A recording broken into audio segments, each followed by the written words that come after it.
갈라디아서 5장 16절에서 26절입니다. 갈라디아서 5장 16절에서 26절입니다. 제가 이제 여러분 먼저 교독하도록 하겠습니다. 16절 제가 읽습니다. 내가 이르노니 너희는 성령을 따라 행하라. 그리하면 육체의 욕심을 이루지 아니하리라. 육체의 소욕은 성령을 거스르고 성령은 육체를 거스르나니 이 둘이 서로 대적하므로 너희가 원하는 것을 하지 못하게 하려 합니다. 너희가 만일 성령의 인도하시는 바가 되면 율법 아래에 있지 아니하리라. 육체의 이르면 이고 음행과 더러운 것과 호색과 우상 숭배와 주술과 원수 맺는 것과 분쟁과 시기와 분냄과 당짓는 것과 분열함과 이단과 그와 술 취함과 방탕함과 또 그와 같은 것들이라. 전에 너희에게 경계하는 것이 경계하니 이런 일을 자들은 하나님의 나라를 유업으로 얻지 못할 것이요 오직 성령의 열매는 사랑과 희락과 화평과 오래 참음과 자비와 양성과 충성과 온유와 절제니 이 같은 것을 금지할 법이 없느니라. 그리스도 예수의 사람들은 육체와 함께 그 정욕과 탐심을 십자가에 못 박았느니라. 만일 우리가 성령으로 살면 또한 성령으로 행하지니 같이 읽습니다. 헛된 영광을 구하여 서로 노엽게 하거나 서로 투기하지 말지니라. 아멘. 저희 교단은 대한예수교 장로회 합동 측 교단입니다. 저희 교단에서 약간 금기시하고 터부시하는, 약간 설교시하는 터부시하는 경향이 있는 것이 있어요. 그것은 다른 게 아니라 성령님에 대한 이야기입니다. 우리 교단은 이상할이 많지 성령님에 대해서 이야기를 잘 하지 않습니다. 저도 그런 것 같아요. 저도 성령님에 대해서 자주 이야기하지는 않는 것 같아요. 그러나 여러분이 아셔야 될 것은 성령님께서는 삼위일체 하나님이시고 우리들의 신앙생활과 아주 밀접한 연관이 있다는 사실을 기억하셔야 합니다. 오늘은 이 성령님에 대해서, 또한 성령님의 어떤 사역에 대해서 잠깐 나누고자 합니다. 특별히 오늘 추수감사주일이잖아요. 추수감사주일이니까 성령님의 열매에 대해서 나누는 부분도 있습니다. 바울은 갈라디아 교인들을 향해서 그 전까지 이런 내용을 이야기하고 있어요. 여러분들은 예수 그리스도의 십자가로 말미암아 율법에 대해서 자유로운 사람들입니다. 그런데 그 자유로 무엇의 기회? 육체의 기회로 삼지 말고 오직 사랑으로 서로 종노릇 하십시오. 뿐만 아니라 여러분들이 이 이웃 사랑하는 것을 마치 여러분 자신을 사랑하는 것처럼 사랑해서 그 사랑으로 모든 율법을 완성하십시오. 이렇게 이야기를 하지요. 그것이 바로 그 전 본문입니다. 그리고는 이 율법을 완성시키는 일, 완성하는 일, 사랑으로 섬기고 사랑으로 실천하는 일, 이것을 위해서 필요한 것이 있습니다 라고 이야기하는 거예요. 그 필요한 것이 무엇인가? 율법을 완성시키고 사랑을 완성하는 그 필요한 것이 무엇인가? 그것이 바로 지금 바울은 성령님이라는 거예요. 성령님을 의지해야 된다는 겁니다. 성령님을 의지하면 사랑을 섬기거나 사랑을 실천하는 것 충분히 할 수 있다라고, 새로운 능력을 갖게 된다는 것을 이야기하는 겁니다. 그렇다면 성령 받기 전에 인간의 본성은 어떨까요? 인간은 어떤 존재인가요? 성경은 정확하게 이야기하고 있어요. 인간의 본성은 패륜적입니다. 인간의 본성은 악합니다. 원래 인간은 머리부터 발끝까지 철저하게 타락한 존재에 불과합니다. 인간의 본성은 원래 악해요. 얼마나 악한지, 할 수만 있다면 더러운 짓을 하려고 최선을 다하는 노력을 하게 되는 존재들이에요. 선한 일은 하기 힘들지만 악한 일은 가르쳐주지 않아도 열심히 하는 것이 인간입니다. 인간들이 원래 그래요. 인간의 본성이 악하다는 것, 이것은 종교개혁의 가장 종교개혁의 한 부분을 차지했던, 한 기둥을 이뤘던 부분입니다. 얼마나 악한지, 할 수만 있다면 더러운 짓을 할 때 최선의 노력을 다합니다. 더러운 짓을 최선의 노력을 다하는 것이 인간의 본성입니다. 그래서 성경은 17절에 이 인간의 본성에 대한 이야기를 하고 있어요. 어떻게 말하면 이렇게 말합니다. 육체의 소욕은, 17절입니다. 육체의 소욕은 성령을 거스리고, 육체의 소욕은 하나님의 영을 거스리고, 성령은 육체를 거스리나니 이 둘이 서로 대적하고 있다. 17절의 내용이에요. 인간의 본성, 인간의 소욕들, 인간의 욕심들은 성령님의 생각과 갈등하고 대적합니다. 그리고 싸워요. 근데 이것이 실제적으로 우리 안에서 이루어지고 있어요. 우리 안에서 실제적으로 성령님과 육체의 소욕이, 육체의 본성, 인간의 본성이 막 싸웁니다. 싸우는 것을 경험합니다. 예수 믿으면 다 경험하게 돼요.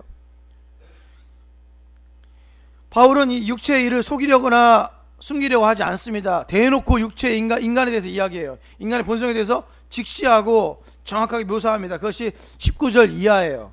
한번 보세요. 제가 읽어드릴게요. 19절 이하에는 이렇게 쓰여 있어요. 육체의 일은 분명하니, 여기에서 분명하다는 것은 정확하게 잘 드러낸다는 것입니다. 육체의 일은 분명하니 곧 음행과 더러운 것과 호색과 우상숭배와 주술과 원수 맺는 것과 분쟁과 시기와 분냄과 당짓는 것과 분열함과 이단과 투기와 술취함과 방탕함과 또 그와 같은 것들이라. 전에 너희에게 경계한 것 같이, 한번 경계했었네요. 전에 너희에게 경계한 것과 같이 경계하노니 이런 일을 하는 자들은 하나님의 나라를 유업으로 받지 못할 것이다. 하나님 나라를 유산으로 받지 못할 것이다. 여러 가지 이런저런 이야기들은, 이런저런 어떤 범죄들이 있어요. 근데 그 범죄들은 가르쳐 준 것이 아닙니다. 누군가 가르쳐 준 것이 아니라 인간의 본성에서 우러나는 자기 스스로 저절로 하게 되는 일들이에요. 여러 가지가 있는데 이 부분들을 이해하려면 몇 가지를 좀 알아야 됩니다. 19절 이하를 이해하려면 첫 번째 알아야 될 것은, 인간은 원래부터 본성이 악한 존재였다는 사실을 기억하셔야 돼요. 인간은 원래부터 본성이 악했습니다. 그러니까 이런 일을 하는 사람들이 나쁜 것이 아니라, 이런 일을 하는 사람들이 나쁜 것이 아니라 모두 다 이런 일을 합니다. 다. 그러니까 누구는 하고 누구는 안 하는 것이 아니에요. 위에 적혀있는 이런 일들을 누구는 하고 누구는 안 하는 것이 아니라 전부 다, 인간이라면 전부 다 이런 일들을 합니다. 예수 믿는 사람이든 안 믿는 사람이든 다 이런 일을 해요. 또 하나 아셔야 될 것, 이런 일을 하기 때문에 죄인이 되는 것이 아니라 죄인이기 때문에 이런 일을 하는 겁니다. 우리 사람들의 법은요, 세상 법은요, 무슨 죄를 저지르면 그것에 따라서 죄인이 되죠. 죄를 저지르면. 그러나 기독교적인 법, 우리 하나님 말씀하신 법은 무슨 죄를 지었기 때문에 죄인이 되는 것이 아니라 너는 원래 죄인이기 때문에 죄를 짓는 것이다, 이렇게 말해요, 성경은. 또 하나 알아야 할 것은 21절 하반절 이하에 나오는 이 구절에 대한 이야기인데, 이런 일을 하는 자들은 하나님의 나라를 유업으로 받지 못할 것이라는 표현입니다. 이 표현을 좀 잘 이해하셔야 돼요. 여기에서 이런 일을 하는 자들은 어떤 사람들을 얘기하냐면 위에 있는 죄를 저지르는 사람들을 말합니다. 근데 죄를 저지르는 것에서 끝나지 않아요. 어떻게 하냐면 죄를 저지르는데 그 죄를 습관적으로 저지르는 사람들이에요. 음행을 하는데 음행을 한 번 하고 끝난 게 아니라 음행을 아주 습관적으로 하는 사람을 말하는 겁니다. 이런 사람들은 끊지 않고 계속 여러 번 반복해서 쭉 가는 사람들, 이런 사람들을 말할 때 그런 사람들은 하나님 나라의 유업을 받지 못할 것이다 라는 거예요. 그런데 그것도 죄를 저지르긴 저질렀는데 그가 하나님 나라의 유업을 받지 못한다 그러면 우리가 마음에 얼마나 갈등이 있겠습니까? 이것은요, 바울이 표현하는 엄중한 경고입니다. 바울이 이렇게 엄중하게 경고를 할 때 강하게 경고합니다. 너 그렇게 살면 하나님 나라의 유업을 받지 못해. 예를 들면 너 그렇게 살면 구원받지 못해. 이렇게 이야기하는 것들은 엄중한 경고라는 사실 기억하셔야 돼요. 이것을 교리화시키면 문제가 돼요. 교리화시키면 문제됩니다. 우리가 습관적으로 음행을 저지르는 것, 그럴 때가 많잖아요. 그럼 난 하나님 나라를 가지 못해. 이렇게 교리화시켜버리면 아주 심각한 문제가 될 수 있어요. 엄중한 경고이다. 경고의 의미는 너희들이 하나님 나라를 가지 못한다는 것에 초점이 있습니까? 그렇게 살지 말라는 것에 초점이 있습니까? 그렇게 살지 말라는 것에 초점이 있습니다. 그걸 아셔야 돼요. 여러분들이 하나님의 말씀을 대면할 때나 어떤 이 성경 저자들의 이야기를 볼 때에는 하나님의 마음을 살필 줄 아셔야 돼요. 하나님의 마음을 살필 줄 아셔야 됩니다. 예를 들면 이런 거죠. 우리 아들이 말을 너무 안 들어요. 말이 너무 안 들어. 그래서 제가 아들한테 이렇게 말하는 겁니다. 너 그렇게 말을 듣지 않을 바에는 차라리 어떻게? 나가서 뭐해? 차라리 나가서 죽어. 이렇게 말하는 사람들이 있어요. 그것은 그의 문맥과 컨텍스트와 텍스트를 해석하면 어떻게 하라는 얘기예요? 나가서 죽으라는 그 말의 초점이 어디에 있는 거예요? 그렇게 살지 말라는 것에 있는 거예요? 나가서 죽으라는 데 있는 거예요? 그렇게 살지 말라는 것에 있는 겁니다. 하나님 말씀도, 하나님은 인격적이시기 때문에 하나님 말씀도 그렇게 받아들일 수 있어야 돼요. 그러니까 본문의 말씀대로니까 너는 음행했으니까 너는, 쉽게 말하면 지옥 가. 너는 여기 보니까 거짓말 호색했으니까 너는 지옥 가. 너는 당지었으니까 지옥 가. 이단이니까 지옥 가. 이렇게 말하면 안 된다는 거예요. 그 말은, 의미는 그 안에 경고적인 의미가 있다. 그것도 심각한 경고다, 엄중한 경고다, 이렇게 이해를 하셔야 됩니다. 간절히 바울이 원했던 것은 죄악에서 멀리 떠나라 라는 겁니다. 멀리 떠나라.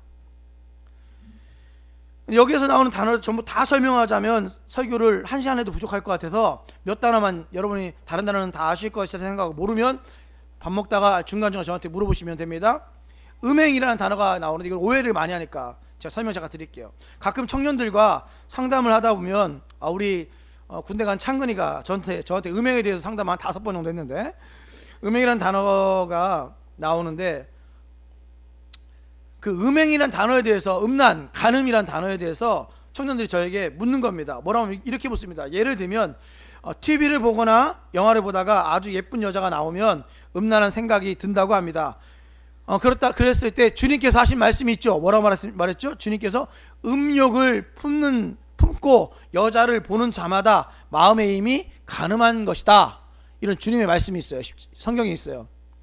그러면서 하는 말이 자기는 간음한 것이 아니야. 이렇게 묻는 거죠. 이제 청년들이 자주 묻는 거예요. 아닙니다. 그것은 간음한 것이 아닙니다. 그런 것을 두고 마음에 간음하였다고 하면 진짜 자유로운 사람이 아무도 없어요. 또 하루 중에 TV를 보는 시간만큼 얼마큼 열심히 간음을 하고 있겠습니까? 심각해집니다. 아주 심각해져요. 잘 들으세요. 여러분, 간음이라는 것은요, 음행이라는 것은요, 조건이 있습니다. 조건인데 가장 중요한 조건은 결혼입니다.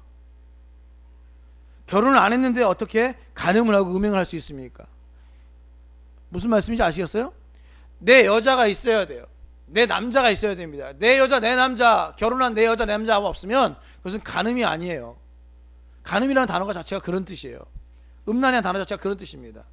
그리고 또 하나, 여기에는요 열정이 담겨져 있어요. 열정. 무슨 말이냐면 이 간음을 하고 싶은 열정이 몸에서 불길도 확 일어날 때, 그때 그것을 간음이라는 단어를 쓰고 음행이라는 단어를 쓰는 거예요. 저 여자 예쁘다, 저 남자 멋진데, 이게 간음이 아니에요. 그러니까 마음에 이미 간음했다는 것은 저 여자가 내 앞에 있으면 내 마음의 욕정이 확 활라산처럼 타올라가지고 간음하지 안 하고는 버티지 않는 상태, 그것을 간음이라고 말한다. 미워한다는 단어도 마찬가지예요.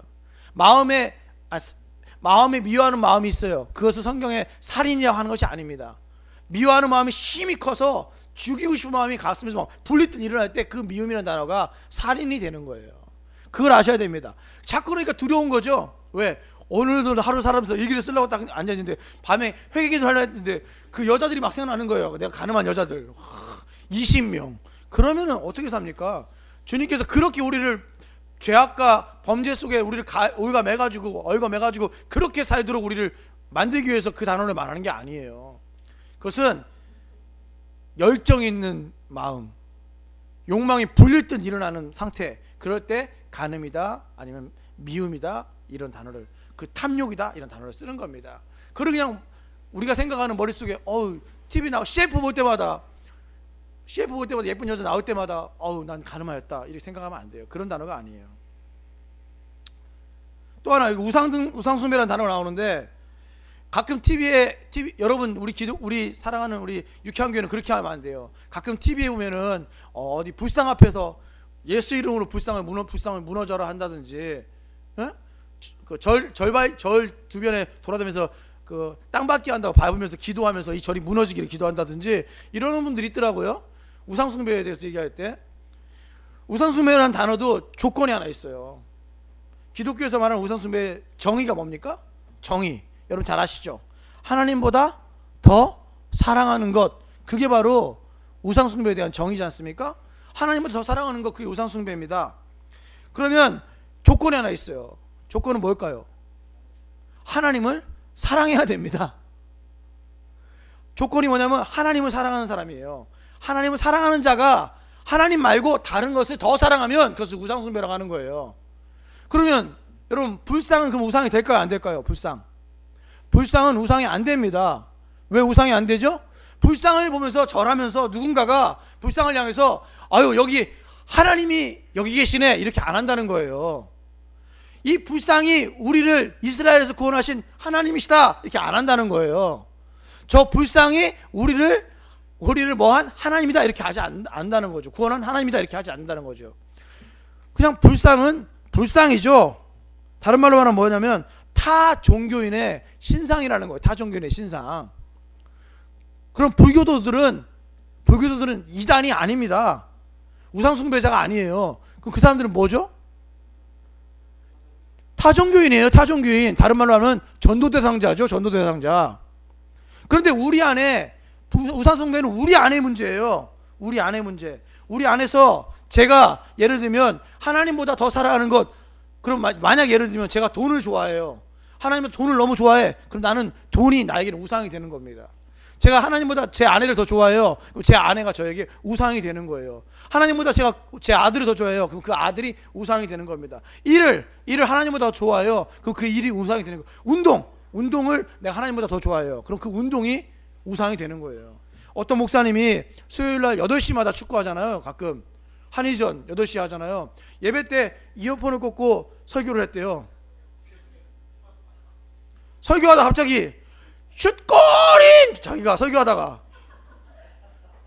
그게 우상인 거예요. 그 축구가 우상이 되는 거죠.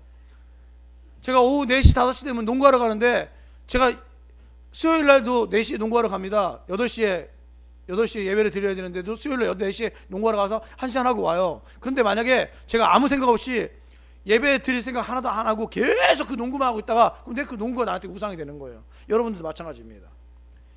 하나님보다 더 우선하는 것, 그것을 우상이라고 한다는 사실 기억하십시오.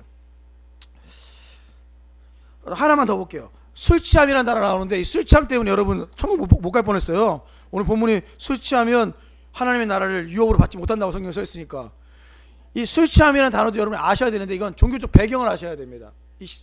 이 상황을 아셔야 돼요. 이 술 취함은 어떤 단어냐면 그 뒤에 나오는 방탕함과 연결되는 단어예요. 이 술 취함과 방탕함은. 그때 당시에 유명한 신이 하나 있었어요. 바커스라는 신이 있었어요. 바커스 아시죠? 바카스라는 신이 있었어요. 그때 당시에 헬라의 신 중에 하나인 바카스라는 신, 그러니까 그 신을 숭배하는 행사, 페스티벌이 있는데, 그 축제에 가서 술을 막 너무 난잡하게 성행위와 함께, 그래서 그것을 술 취함과 방탕함이라는 단어를 씁니다. 습관적으로 술을 많이 먹고, 그것뿐만 아니라 이 어떤 이방인들의 축제에 참여해서 그 난잡함과 술 취함과 방탕함을 즐기는 자들, 그들을 이야기할 때 여기서 말하는 이 술 취함과 방탕함이라는 단어를 쓴다는 사실을 기억하시죠. 이렇게 해석 안 해주면, 설명 안 해주면 술 취하면 천국 못 가는 줄 아시는 분이 계시기 때문에 설명을 드린 겁니다. 다시 한번 말씀드리지만 이 죄악들은 습관적으로 하지 말라는 겁니다. 계속 습관적으로 하지 말라는 것이 의미가 있다는 것. 그래서 바울은 이런 육체의 일들은 분명하다고 말합니다. 왜 분명하다 말하냐? 이 분명하다, 이것은 명백하다, 확실하다, 정확하다, 이거예요. 보기에 명확하고 정확하게 드러난다는 것이에요. 이것은 누가 봐도 저것은 인간의 일이고 육체의 일이고 더러운 것이고 죄악인지 안다는 거예요. 저건 정말 더러운 것이야, 저건 안 좋은 것이야, 안다는 거예요. 남들이 보거나 자기 자신이 보기에 분명히 더러운 행위를 알 때 그것을 육체의 일이다, 이렇게 말합니다. 육체의 일들이다, 이렇게 말합니다. 그런데 바울은 이 본성대로 살면 된다, 안 된다? 안 된다라고 지금 말을 하고 있습니다. 그렇다면 어떻게 살아야 할까요? 그 본성대로 살지 않는 유일한 방법을 제시하죠. 그 방법이 바로 내 마음대로, 내 육체의 본성대로 사는 것이 아니라, 나의 죄성대로 사는 것이 아니라 성령 하나님을 의지해, 성령님 의지해서 성령님의 뜻대로 살아야 한다는 것을 말합니다. 그래서 바울은 16절 이하에 이렇게 말합니다. 16절에 보니까 16절 보세요. 내가 이르노니 너희는 성령을 따라 행하라. 16절. 18절. 너희가 만일 성령의 인도하시는 바가 되면, 25절. 만일 우리가 성령으로 살면 이 세 구절은 다 같은 표현이에요. 말만 바꿨지 다 같은 내용입니다. 예를 들어서 쉽게 말씀드리면 성령님의 뜻대로 살아야 한다는 것을 강조하는 것입니다. 성령의 뜻대로 살기만 하면 성령님과 함께 걷고 성령님과 함께 이리저리 왔다 갔다 하고 성령님과 함께 생활하게 된다는 것이에요. 그러면 다 된다. 이게 결론이자 다입니다. 결론이자 다예요. 오늘 본문에 성령님과 함께 살면 어떻게 다 됩니까? 성경은 말하기를 열매를 맺는다. 열매를 맺는다라고 말합니다. 열매를 맺는다. 왜 하필이면 열매라고 할까요? 왜 하필이면 열매라고 할까요? 그것은 간단합니다. 뿌리라고 안 하고 열매라고 하는 이유는 무엇일까요? 그것은 성령님의 사역의 결과이기 때문에 그래요. 그래서 열매다. 열매, 무엇인가를 심고 기른 후에 마지막에 따는 결과를 말할 때 열매다 이렇게 말하죠. 그래서 성령님의 열매이다 이렇게 말하는 거예요. 우리의 열매입니까? 우리의 열매가 아닙니다. 누구의 열매죠? 성령님의 열매, 성령의 열매인 거예요. 성령의 열매. 그래서 이것은 우리가 하는 것이 아니라 성령님께서 우리에게 뿌리 내려치면 그 성령님으로 말미암아 우리에게서 열매로, 결과물로 나타나는 현상들이죠. 22절 이하에 제가 읽겠습니다. 22절 23절 같이 한번 읽어볼까요? 22절 23절 시작. 오직 성령의 열매는 사랑과 희락과 화평과 오래 참음과 자비와 양선과 충성과 온유와 절제니 이 같은 것을 금지할 법이 없느니라. 근데 그런 재미있는 것은 19절 이하의 육체의 일은 원어로 보면 육체의 일은 단수일까요? 복수일까요? 원어로 봤을 때 한번 찍어보세요. 단수일까요? 복수일까요? 복수입니다. 복수입니다. 그러니까 15가지의 일들이 나와 있는데 그런 일들 말고 기타 등등등등 여러 가지가 있지만 이 육체의 일들은 복수로 나와요. 성경은 육체의 일은 이렇게 나오지만 정확하게 해석하면 육체의 일들은 이렇게 해석하는 게 맞습니다. 그렇다면 성령의 열매는 단수일까요? 복수일까요? 단수입니다. 역시 질문자의 의도를 잘 파악하고 있어요. 단수입니다. 이 말은 이런 거예요. 육체의 일들은 여러 가지이지만 성령의 열매는 하나라는 거예요. 하나. 성령의 열매는 9가지의 열매가 아니라 한 가지의 열매라는 것입니다. 이 성령의 열매는 하나이면서 9이고 9이면서 하나인 듯한 그런 열매인 거죠. 다 연결되면서도 다른 것, 그러면서도 같은 것. 성령님께서 주시는 것인데 다 그냥 같은 한 가지 열매라는 겁니다. 좀 그렇지만 표현을 다르게 표현한 것이죠. 여기에 나오는 단어들도 대부분 아십니다. 잘 모를 수 있는 단어가 하나 있는데 그 단어만 설명을 하고 다음으로 넘어갈게요. 충성이라는 단어예요. 충성. 어떤 느낌인 것 같아요? 충성 그러면 충성 뭐 이런 느낌이죠. 근데 원어는 이 충성을 피스티스라는 단어를 썼어요. 피스티스. 여러분이 아시는 분이 있는지 모르겠지만 피스티스는 어떤 뜻이냐면 믿음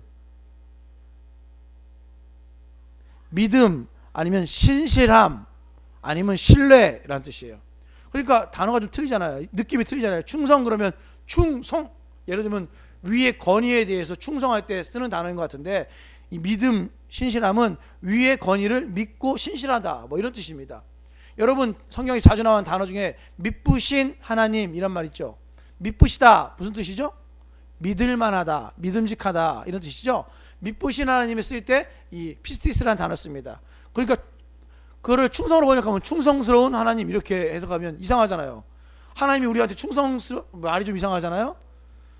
우리가 하나님께 충성한다, 우리 하나님께 신실하게 의지한다, 우리 하나님을 믿고 있다 이런 뜻이에요. 그러니까 여기서 말하는 충성은 성경의 어떤 위에 있는 권위에 대해서 복종할 때 쓰는 단어를 말하는 것이 아니라 원어는 피스티스를 말한다. 이것을 알고 있으면 좀 해석할 때 조금 더 도움이 되지 않을까 싶습니다. 정리하면 이렇습니다. 사람들은 원래부터 죄의 본성을 가지고 있는 자들이기에 하나만 더 얘기할까요? 왜 사랑이 제일 먼저 나왔느냐? 그 위에 보면요, 앞에 보면요 계속 사랑을 얘기해요. 사랑으로 역사하는 믿음이다. 그렇죠? 사랑으로 서로 종로로 되라. 사랑은 너 이웃을 사랑하는 것, 특히 네 자신처럼 사랑하는 것은 온 율법의 완성이다. 사랑을 얘기하다가 제일 처음에 나오는 것이 사랑 이렇게 나오는 거죠. 하나 더 얘기해 볼까요? 희락은 뭡니까? 희락은 다른 말로 뭐죠? 기쁨입니다. 희락은 다른 말로 기쁨입니다. 이렇게 정리하면 이렇습니다. 사람들은 원래부터 죄의 본성을 가지고 있는 자들인데 더러운 것, 악한 것을 행할 수밖에 없는 존재들입니다. 그런데 그런 사람들이 예수님을 믿음으로 성령님을 선물로 받지요. 성령님 우리 안에 내주하게 됩니다. 내주. 성령님 우리 안에 들어오게 되십니다. 그러면 그때부터는 이제는 네 마음대로 살지 말고, 네 본성대로 살지 말고 성령님을 의지해서 성령님을 믿고 사는 사람이 되라. 그러면 너는 새로운 피조물이 되는 것이다. 그러면 너는 성령의 열매 맺는 삶을 살 수 있게 된다. 이런 얘기예요. 그런데 이런 성령님을 의지하는 삶을 24절은 이렇게 표현하고 있습니다. 24절 같이 한번 읽어볼까요? 24절 시작. 그리스도 예수의 사람들은 육체와 함께 그 정욕과 탐심을 십자가에 못 박았느니라. 예수의 사람들, 갈라디아 교인들을 말합니다. 또 우리들을 말합니다. 우리들은 어떻다는 것입니까? 성경을 자세히 보십시오. 십자가에 못 박았답니다. 뭘 못 박았죠? 뭘 못 박았죠? 정욕과 탐심을 십자가에 못 박았죠. 그렇죠? 그것만 못 박았습니까? 자세히 보십시오. 또 뭘 못 박았죠? 육체도 함께. 그렇죠? 그렇습니다. 육체와 함께. 육체도 못 박았습니다. 우리들의 육체도 십자가에 못 박았다는 거예요. 정확하게 성경이 이렇게 말해요. 그리스도 예수의 사람들은 육체와 함께, 이 육체는 예수님의 육체를 말하는 육체가 아니라 우리를 말하는 거예요. 육체와 함께 그 정욕과 그 탐심을 십자가에 못 박았느니라. 세 가지가 못 박았어요. 첫 번째는 육체를, 두 번째는 정욕을, 세 번째는 탐심을 다 십자가에 못 박았다는 거예요. 남은 것이 있어요, 없어요? 없어요. 우리에게 남은 것이 없어요. 우리들의 실존을 유지할 수 있는 것들이 아무것도 없습니다. 잘 생각해 보세요. 우리는 원래부터 죄인이라고 말씀드렸잖아요. 죄성을 가지고 있다고 말씀드렸잖아요. 그런데 죄성 가지고 있는 이 사람, 옛사람을 죽이지 않고는 새로운 사람이 되지 않아요. 죽이는 방법이 있는데 그게 뭐냐? 십자가에 못 박는 겁니다. 예수와 함께 십자가에 못 박히는 겁니다. 우리들의 실존을 완전히 못 박아버리는 거죠. 그래서 십자가에 못 박힌 존재 나는 예수와 함께 죽었다라고 말합니다. 나는 예수와 함께 죽었다. 그때 표현한 것이 나를, 내 육체를 십자가에 못 박았다, 내 정욕을 십자가에 못 박았다, 내 탐심을 십자가에 못 박았다. 그래서 예수 안에서 내가 죽었기 때문에 죽은 존재가 죄를 지을 수 있어요, 없어요? 죽은 존재는 죄를 지을 수가 없습니다. 예수 안에서 죽은 존재인 나는 더러운 짓, 악한 짓을 할 수가 없습니다. 더러운 옛자, 더러운 옛사람을 다 십자가에 못 박고 예수의 영이신 성령님을 선물로 받아서 이제는 나의 자아를 의지하지 않고 성령님만 의지하며 사는 것, 나쁜 짓을 하려고 해도 나쁜 짓을 하기 힘든 상황, 이것을 성령과 육체의 소욕이 막 갈등하고 싸우고 대적한다, 이렇게 표현합니다. 그래서 우리들의 더러운 짓, 악한 짓보다는 성령의 열매를 맺으려고 노력하는 자세로 살게 된다 그러죠. 그리스도의 십자가, 그 십자가에 같이 죽은 우리들, 그리스도의 부활, 그리고 주님과 함께 부활한 우리들, 이것이 초대교회의 모든 설교의 주제였고 지금도 주제이고 이게 답니다. 기독교의 모든 신학은 다 여기서 나와요. 이것 가지고 다 하는 거예요. 예수님에 의해서 죽고 예수님에 의해서 살았다. 그것이 다예요. 그렇다면 지금 예수님은 어디에 계십니까? 지금 예수님은 우리 안에 계시죠. 우리 안에 성령님과 함께 우리 안에 계시죠. 성령님의 모습으로 우리 안에 살아계십니다. 십자가에 못 박히신 그 예수님, 성령님으로 내 안에 계시죠. 이것이 우리들의 간증이고 우리들의 자랑이 되겠네요. 자, 이제 마지막으로 하나만 질문 드리고 마칠게요. 질문 드리고 답하고 마치겠습니다. 자문자답이라고 하죠. 저에게 질문하고 또 제가 답하는 것. 여러분 답 안 하니까 자문자답하고 마치겠습니다. 그렇다면 이제는 우리는 성령님 안에서 사는 거잖아요. 다른 말로 예수님 안에서 사는 거잖아요. 그러면 여러분 안에 성령님이 계시니까, 여러분 계시죠? 성령님이. 그러면 여러분 안에 성령님이 계시니까 여러분은 죄를 짓습니까? 안 짓습니까? 죄를 짓죠. 죄를 짓잖아요. 분명히 지금 이제 육체의 소욕을 완전히 죽이고 성령님 의지에 살아야 되는데 또 여전히 불구하고 내 안에 성령님이 있는데도 불구하고 죄를 짓죠. 어떤 놈이 더 나쁜 놈일까요? 생각해 보세요. 예전에 성령님이 안 계실 때 나쁜 짓 하는 놈하고 내 안에 성령님이 계신데 나쁜 짓 하는 놈하고 어떤 놈이 더 나쁜 놈일까요? 그게 더 갈등인 거예요. 그게 더 우리 스트레스 주는 겁니다. 예수 믿기 전에는 내가 대충 살아도 아무도 나에게 뭐라 하는 사람 없었어요. 예를 들어 이런 거예요. 예수 안 믿는 사람이 음행을 저질러. 저는 나쁜 놈이네 이렇게 얘기하죠. 나쁜 놈이잖아요. 와이프가 있는데도 불구하고 음행을 저질렀다, 바람났다, 나쁜 놈이네 이러잖아요. 근데 예수를 믿는데 음행을 저질러. 근데 그 놈이 집사야. 그러면 아니 집사가 어떻게 저렇게 교회 다니는다는 사람이 말이야 나쁜 놈이라고 하지 않죠. 진짜 나쁜 놈이네 라고 하겠죠. 근데 그 놈이 목사야. 그럼 개독교라고 욕하는 거예요. 이런 진짜 나쁜 놈, 이런 개보다 못한 뭐 이런 욕이 나오는 겁니다. 중요합니다. 잘 생각해보세요. 중요해요. 그래서 우리 마음에도 갈등이 있는 거예요. 무슨 갈등? 내가 신앙이 없을 때는 죄를 좀 지어도 아 내가 죄를 지었구나 이 정도였는데, 신앙이 점점 있을수록 예배를 더 잘 드리면 잘 드릴수록 죄를 지으면 그것에 대한 죄성에 대한 인식이 더 강해져서 성령의 소리가 들리니까 마음속에서 성령님께서 말씀하시니까 너 그러면 안 되는 거 아니야? 그러니까 더 자기가 죄악에 대해서 더 예민하고 조금만 죄를 지어도 큰 죄로 여기게 되는 겁니다. 예를 들면 이런 겁니다.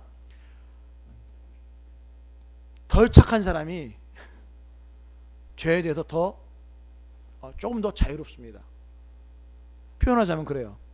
제 아내하고 저하고 집을 볼 때 저는 거실이 좀 지저분해도 마음이 좀 여유가 있어요. 거실이 좀 지저분할 수 있지. 와이프는 거실이 조금만 지저분하면 마음이 여유가 없어. 막 불안해합니다. 깨끗하니까. 저는 더러우니까. 그런 거죠. 예수 믿기 전에는 죄도 아닌 것처럼 느껴졌던 것들, 거짓말하는 거, 예수 믿기 전에는 뭐 선을 위해서 거짓말할 수 있지 이렇게 생각했던 것들이 나중에 예수 믿게 되면 이것이 진짜 큰 죄로 다가오는 경우가 있어요. 그래서 약간 결벽증 걸린 사람처럼 예수를 믿으면 믿을수록 더 죄에 대해서 멀리하는, 맥주 한잔 편하게 하다가 갑자기 이 죄라는 인식이 들기 시작하면 맥주 한잔 편하지 않게 하게 되는 거죠. 힘들게 하게 되는 거죠. 이 부분에 대해서 고민을 하셔야 됩니다. 이 고민을 바울이 했어요. 바울이. 그게 바로 로마서 7장 15절 이하의 내용입니다. 성경책 찾으세요. 주보에 너무 내용이 길어서 안 적었어요. 성경책 찾아보세요. 로마서 7장 15절입니다.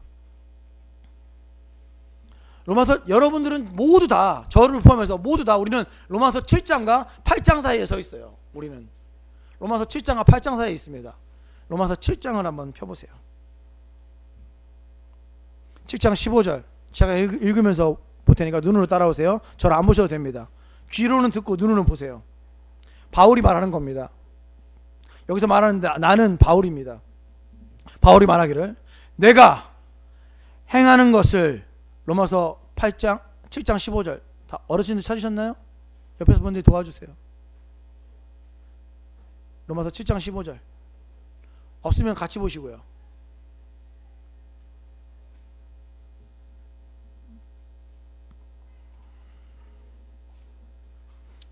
로마서 7장 15절. 예, 좋습니다. 자, 잘 보세요. 본문을 잘 보세요. 써있는 그대로 보세요. 내가는 바울입니다. 내가 행하는 것을 내가 알지 못한다. 자기가 무슨 일을 하는데 자기가 무슨 일을 하는지 잘 모른다는 거예요. 곧 내가 원하는 것은 행하지 아니하고, 자기가 원하는 일이 있어요.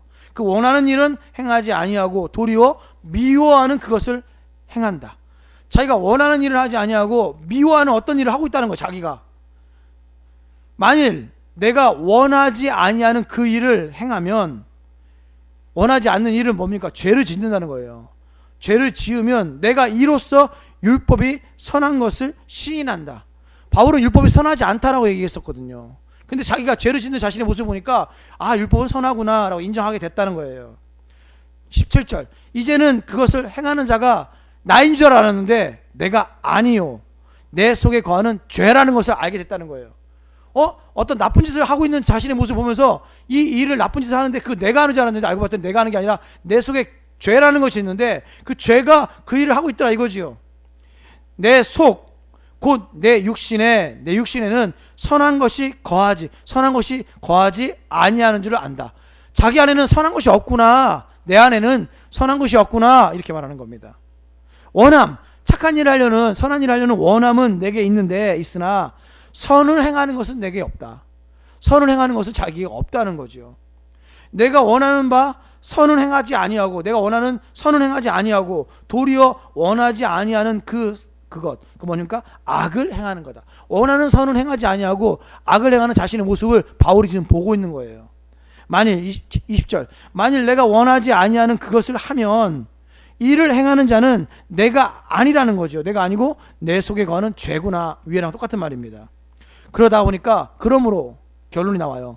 내가 한 법을 깨달았다. 한 법을 깨달았다고 말합니다. 법을 하나 깨달은 거예요. 그 법이 뭡니까? 곧 선을 행하기 원하는 나에게 악이 함께 있는 것이다. 자기는 선한 일을 하려고 하지만 악이 함께 있는 자신의 내면을 지켜보고 있는 거예요. 그러면서 말합니다. 자 보세요. 겉사람하고 속사람은 달라요. 나와 속사람은 다릅니다. 22절 내 속사람으로는, 그러니까 다른 말하면 이것은 성령님이 내주하신 곳, 내 안에 있는 성령님이 내주하신 곳, 내 안에 있는 성령님, 변화된 나, 변화된 자, 새롭게 된 새로운 피조물인 나, 내 속사람이라고 표현합니다. 겉사람하고는 달라요. 내 속사람으로는 하나님의 법을 즐거워하되 내 지체 속에서, 지체를 다른 말로 바꾸면 뭘까요? 내 지체, 우리가 지체는 좋은 말로 쓰이잖아요. 우리 성도들 지체 그럼 되게 좋은 말로 쓰일 때가 많죠. 근데 이 지체는 뭡니까? 다른 말로 바꾸면 손가락, 발가락, 육체를 말합니다. 육체를 말하는 거예요. 그러니까 내 지체 속에서는 내 육체 속에서는 같은 말이에요. 내 지체 속에서, 내 육체 속에서, 속사람으로는 하나님의 법을 즐거워하는데 내 육체 속에서 한 다른 법이 있다는 걸 얘기합니다. 한 다른 법이, 보세요. 내 마음의 법과, 마음의 법은 다른 말로 바꾸면 뭐로 바꿀 수 있을까? 위에 있는 구절은 속사람, 내 마음의 법과 속사람의 법과, 내 마음의 법과 내 속사람으로는 하나님의 법, 내 마음의 법과 싸워. 보세요. 7장 27절 23절 내 지체 속에서, 내 육체 속에서, 내 몸 속에서, 내 안에서 한 다른 법이 내 마음의 법, 하나님의 법과 싸워서 내 지체 속에 있는 죄의 법으로 나를 사로잡는 것을 보는도다. 무슨 말이냐면 이런 거예요. 내 육체 안에서 다른 법이 있는데 그 법이 하나님 법과 막 싸워요. 싸워서 내 지체 속에 있는 죄의 법 아래로 나를 사로잡아 오는 것을 본다. 여기 사로잡다 이런 뜻은 움켜잡다, 멱살을 잡다 이런 뜻이에요. 멱살을 잡아서 질질 끌고 가는 거예요. 누구를? 보세요. 누가 이기는 것 같아? 누가 이겨요? 지체의 법이 이겨요?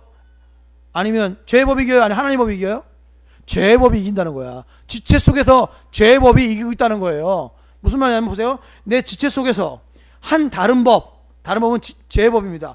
죄의 법이 내 마음의 법과 싸워 내 지체 속에 있는 죄의 법으로 나를 사로잡는 것을 보는도다. 막 끌고 질질 끌고 간다는 거예요. 질질 끌려가는 걸 누가 보고 있어요? 내가 보고 있어요. 내가 누구야? 바울입니다. 바울이 그걸 딱 자기 내면을 지켜보니까 바울이 그런다는 거예요. 언제마다 그럴까요? 죄를 짓는 자신의 삶을 볼 때마다 날마다 성령의 법이 이기는 것이 아니라 하나님의 법이 이기는 것이 아니라 죄의 법이 이긴다는 것을 계속 지켜보는 거예요. 늘 죄의 법이 이기더라 이거죠. 그래서 여기서 24절에 오라, 이 오라는 진짜 저 뱃속 저 깊은 곳에서 나오는 탄성으로 크게 소리 지르는 그런 안타까움이 담겨진, 오라 나는 곤고한 사람이라, 나는 죽을 수밖에 없는 죄인이구나 이런 뜻이에요. 오라 나는 곤고한 사람이라, 나는 죽을 수밖에 없는 죄인이구나, 나는 죽을 수밖에 없는 죄인이구나 이렇게 뭐 외치는 겁니다. 울부짖는 겁니다. 오라 나는 곤고한 사람이로다. 이 사망의 몸에서 누가 나를 건져내랴 서律법 건져낸 사람이 있다는 거예요, 없다는 거예요? 없다는 겁니다. 아무도 이 사망의 몸에서 나를 건져낼 수가 없구나. 그럼 한 분 있어요. 한 분. 25절입니다. 같이 읽습니다. 25절 시작. 우리 주 예수 그리스도로 말미암아 하나님께 감사하리로다. 그런즉 내 자신이 마음으로는 하나님의 법을, 육신으로는 죄의 법을 섬기노라. 예수 그리스도만이 나를 구원할 수 있구나. 오라 나는 곤고한 사람이다. 성령님이 내 안에 들어왔음에도 불구하고 나는 여전히 죄를 짓고 있구나. 오라 나는 곤고한 사람이로다. 이 사망의 몸에서 누가 나를 건져낼 수 있겠느냐? 아무도 나를 건져낼 수 없다. 가만히 보니까 우리 주 예수 그리스도로 말미암아 하나님께 감사한다. 우리 예수 그리스도만이 우리를 구원할 수 있다. 그러면서 하는 말이 결론적으로 내 자신이 마음으로는 무슨 법을? 하나님의 법을 의지하고 육신으로는 무엇을 섬겨요? 죄의 법을 섬기고 있구나 라고 바울이 고백하는 겁니다. 여러분, 몸부림쳐야 합니다. 몸부림쳐야 합니다. 몸부림쳐야 돼요. 그저 안 된다고 그저 안 된다고 대충 살면 안 됩니다. 안 되는 것은 안 돼요. 그건 사실이에요. 안 되는 것은 알겠는데 거기서 끝내면 안 됩니다. 끊임없이 투쟁하는 거예요. 투쟁해서 싸워 이겨야 합니다. 몸부림쳐야 하는 것이 바로 그 이유예요. 날마다 이겨야 합니다. 그래서 바울은 내가 날마다 죽는다라고 고백한 거예요. 오늘도 십자가에 나의 육체와 나의 정욕과 나의 탐심을 못 받고요. 내일도 십자가에 나의 육체와 나의 정욕과 탐심을 못 받고요. 또 그 모레도 나의 정욕과 나의 정욕과 나의 탐심을 못 박아서 날마다 나를 죽임으로써 육신의 생각은 점점 죽게 하고요. 나의 성령의 자아들, 나의 성령님은 점점 살아날 수 있게 하셔야 됩니다. 그것이 신앙생활이라는 거예요. 물론 힘들죠. 그러니까 바울도 미치겠다고 말하는 겁니다. 오라, 나는 죽을 수밖에 없는 존재이구나. 나는 죽일 놈이구나. 나는 곤고한 사람이구나. 이 사망의 몸에서 누가 나를 건져낼 수 있겠느냐? 아무도 건져낼 수 없다. 우리가 정말 그렇게 믿음이 좋다는 바울도 이런 고백을 했다는 거죠. 주 예수 그리스도밖에 없구나. 그분만이 나를 구원할 수 있구나. 그렇습니다. 성령님께서 오셔도 내 안에 내주하셔도 여전히 우리는 변한 것이 별로 없는 것처럼 느껴집니다. 우리가 하루 만에 변하는 것이 아니기 때문에 그렇죠. 성령님이 내 안에 내주하셔도 임재하셔도 하루아침에 우리는 변하지 않습니다. 날마다 나를 쳐서 주께 복종시키고 성령님께 복종시키고 날마다 나를 십자가에 못 박는 행위들을 계속 함으로써 자꾸 함으로써 점점 계속 몸부림쳐가지고 결론에는 예수님과 같은 모습으로 변화가 되는 것입니다. 그것이 우리들의 실존입니다. 제가 초등학교 때 우리 집이 만화집이었어요. 만화책 이현세 만화인데 제목이 뭔지 기억은 안 나지만 이현세 만화에 한 장면이 있어요. 아직도 기억하고 있는 초등학교 때 읽었던 만화책의 내용. 더러운 연못이 있습니다. 더러운 연못이 있어요. 거기다가 어떤 사람이 컵을 하나 들고 있어요. 연못에 아주 깨끗한 컵을 하나 들고 있어요. 그리고는 이렇게 질문합니다. 옆에 있는 사람한테 이 컵에 있는 깨끗한 물을 연못에 부으면 이 연못은 깨끗해질까요? 안 깨끗해질까요? 이렇게 질문해요. 옆에 있는 사람이 이렇게 말합니다. 더럽죠. 연못은 고여있는 물이고 썩어있는 물이니까 더럽죠. 이렇게 얘기합니다. 그런데 이 물을 부은 사람이 이렇게 얘기를 해요. 잊혀지지 않는 저의 가치관을 형성했던 멘트였던 것 같아요. 깨끗한 물만큼은 깨끗해집니다. 여전히 더럽죠. 그러나 깨끗해진 만큼만 깨끗해집니다. 저는 고등학교 다닐 때 모든 대화가 욕으로 시작해서 욕으로 끝났던 사람이에요. 조사 빼고는 전부 다 욕. 모든 명사와 모든 동사가 욕이었던 사람입니다. 그런데 요즘은 욕을 잘 안 해요. 하긴 합니다. 애새끼야, 야 임마, 이런 말 하긴 해요. 애들한테나 어린애들한테나 우리 건이나 혜인이 현안이한테. 그런데 요즘 이제 가끔가다 이렇게 이상한 욕을 한번 하면 너무 힘들어요. 왜 그럴까요? 그때 당시에는 내가 예수를 의지해 성령님 의지해서 조금 변해야지라고 했을 때는 조금밖에 안 변한 것처럼 전혀 변하지 않은 것처럼 느껴졌지만 몸부림치고 변하려고 성령님 의지하려고 노력하다 보니까 요만큼 변했다는 겁니다. 우리 인생이 그렇습니다. 그것이 신앙생활입니다. 그 몸부림치는 성도들, 몸부림치는 그 행위를 하고 있는 성도들을 향해서 로마서 8장 1절에 이렇게 선언합니다. 7장을 넘어가는 7장의 과정 속에 있는 성도들에게 8장 1절은 이렇게 말합니다. 성경책 보세요. 바로 밑에 구절입니다. 앞에 것을 다 내용을 다 받아요. 7장의 내용을 전부 다 받아요. 그러므로로 받습니다. 너희가 이렇게 성령의 법을 따르기도 하고 육체의 법을 따르기도 하는구나. 그러므로 8장 1절 이제 그리스도 예수 안에 있는 자에게는 결코 정죄함이 없나니 이는 그리스도 예수 안에 있는 생명의 성령의 법이 죄와 사망의 법에서 너를 해방하였기 때문이야. 너희는 이제 다시는 정죄를 받을 필요가 없다. 왜? 너희가 죄를 저지르는 건 맞지만 그리스도 예수의 법이 성령의 법이 죄와 사망의 법에서 너희를 이겼기 때문에 그리고 너희들 이런 고민하는 그것을 하나님이 죄로 인정하지 않기 때문에 너희들 상호간에 서로간에 너는 죄인이다라고 정죄하지 마라. 결코 정죄하지 마라. 그 죄는 다 짓고 있는 건데 그 죄조차도 하나님은 죄로 여기지 않으니까 걱정하지 말고 정죄하지 마라. 결코 정죄함이 없느니라. 그래서 예수 믿는 사람들은 누구도 옆에 있는 친구들이나 이웃을 향해서 정죄하는 것 아닙니다. 정죄하다는 아닙니다. 그 이유가 바로 여기에 있습니다. 성령님 받았어도 예수 믿는 사람이 왜 저래? 그런 말 하는 거 아니에요. 그런 말 하는 거 아닙니다. 정죄함이 없습니다. 이것이 우리가 오늘 이야기한 것이 성령님 받은 우리에 대한 실존에 대한 이야기입니다. 사랑하는 성도 여러분, 다시 한번 부탁드립니다. 힘들겠지요. 그럼에도 불구하고 몸부림치십시오. 그리고 그 몸부림쳐서 점점 성령님, 예수님 닮아가는 그런 인생을 사십시오. 그래야 우리가 그리스도의 향기로서 또한 그리스도의 사람으로서의 삶을 사는데 부족함이 없게 됩니다. 그 다음 구절은 25절 26절은 제가 읽고 마칠게요. 만일 우리가 성령으로 살면 또한 성령으로 행할지니 헛된 영광을 구하여 서로 노엽게 하거나 서로 투기하지 말지니라. 이 말을 해석하면 이런 말입니다. 우리가 성령으로 삶으로 성령과 보조를 맞춰서, 다른 말로 발 맞춰서 가자. 즉 성령과 조화를 맞추자, 뭐 이런 뜻이고요. 그 다음 밑에는 헛된 영광은 다른 말로 하면 잘난 체 하지 마라, 다른 말로 하면 자만하지 마라, 뭐 이런 말이거든요. 자만하게 되어 서로 화나게 또한 시기하게 하지 말라. 잘난 체하여 노엽게 하거나 투기하지 말라, 이런 뜻입니다. 사랑과 희락과 화평과 오래 참음과 자비와 양성과 충성과 온유와 절제가 넘치는 우리들 될 수 있기를 간절히 바랍니다. 기도합니다.